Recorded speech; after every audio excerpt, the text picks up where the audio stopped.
ជាក្រុមហ៊ុនតម្លៃ$30,000 លានតែស្ទើរតែគ្មានបុគ្គលិកបម្រើការសាកស្រមៃមើលក្រុមហ៊ុនមួយដែលមានតម្លៃរាប់ពាន់លាន$តែស្ទើរតែគ្មានបុគ្គលិកគ្មានការិយាល័យគ្មានផ្នែកធនធានមនុស្សឬ HR ស្រាប់ទៅវាដូចជារឿងប្រឌិតនឹងមិនអាចទៅរួចមែនទេប៉ុន្តែនេះជាសាច់រឿងរបស់ Powell Doru និងការកកើតឡើងនៃបណ្ដាញផ្ញើសារ Telegram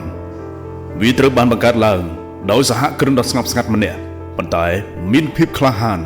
គាត់មានឈ្មោះថា Powell Doru មុនពេលមាន Telegram គាត់បានបង្កើតបណ្ដាញសង្គមដ៏ធំបំផុតមួយនៅក្នុងប្រទេសរុស្ស៊ីរួចទៅហើយនោះគឺ VK ប៉ុន្តែភាពជោគជ័យតែងតែមកជាមួយនឹងទម្ងន់នៃភាពតានតឹងការដាក់សម្ពាធនិងចំនួនជាមួយនឹងអាជ្ញាធរប្រទេសរុស្ស៊ីដូច្នេះហើយនៅថ្ងៃមួយគាត់បានធ្វើការសម្រេចចិត្តដែលមនុស្សភាគច្រើនមិនហ៊ានធ្វើគាត់បានដើរចេញពី VK និងបានបោះបង់អ្វីៗគ្រប់យ៉ាងមានត្រឹមតែគំនិតមួយគត់ក្រោយមកគាត់ចាប់ផ្ដើមបង្កើតអ្វីមួយដែលគ្មាននរណាអាចគ្រប់គ្រងបាននៅក្នុងឆ្នាំ2013 Telegram បានចាប់កំណើតឡើងវាមិនមែនគ្រាន់តែជាកម្មវិធីផ្ញើសារធម្មតាមួយទៀតនោះទេប៉ុន្តែវាជាបេសកកម្មឯកជនភាពល្បឿនសេរីភាព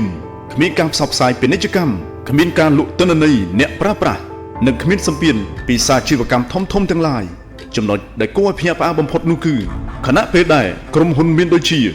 Facebook Google កំពុងកសាងក្រុមការងារដ៏មហិមា Telegram បានជាជ្រើសរើសផ្លូវខុសពីគេគ្មានការិយាល័យគ្មានបុគ្គលិករាប់ពាន់នាក់មានត្រឹមតែក្រុមការងារតូចមួយដែលមានជំនាញខ្ពស់ធ្វើការពីចម្ងាយពីជុំវិញពិភពលោកហើយមិនដឹងជាយ៉ាងណាក្រុមតូចមួយនោះបានបង្កើតអ្វីមួយដែលធំធេងបំផុតអ្នកប្រើប្រាស់បានកើនឡើងរាប់ពាន់លាននាក់ជាបណ្ដាញសង្គមលំដាប់សកលលោកជាក្រុមហ៊ុនដែលមានតម្លៃរាប់ពាន់លាន$ទាំងអស់នេះបានកើតឡើងដោយមិនចាំបាច់ខ្លាយជាសាជីវកម្មយក្សដែលមានមនុស្សច្រើនកុះកនោះទេថ្មីនេះអ្នកប្រហែលជាបានធ្លាប់ឮ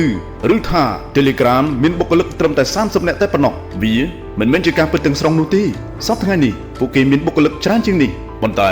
វានៅតែជាចំនួនតិចតួចបំផុតបើធៀបជាមួយនឹងក្រុមហ៊ុនដទៃដែលមានទំហំប៉ុនគ្នាហើយខ្លឹមសារពិតនៃរឿងនេះគឺវាមិនមែនអំពីមានបុគ្គលិក30នាក់ជាងនោះទេ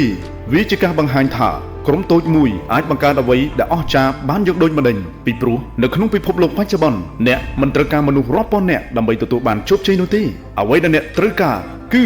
បេសកកម្មច្បាស់លាស់ជំនាញដ៏រឹងមាំនិងការអនុវត្តការងារដោយឈ្លាសវៃតែប៉ុណ្ណោះឯងហើយចំណុចដែលមានឥទ្ធិពលបំផុតនៃរឿងនេះគឺបច្ចុប្បន្ននេះប្រសិនបើនរណាម្នាក់ដែលមានត្រឹមតែ laptop មួយគ្រឿងនិងការតភ្ជាប់ជាមួយនឹងអ៊ីនធឺណិតអាចនឹងបង្កើតក្រុមហ៊ុនបន្ទាប់ដែលមានតម្លៃរាប់ពាន់លាន$ចុះហេតុអ្វីមិនមែនជារូបអ្នក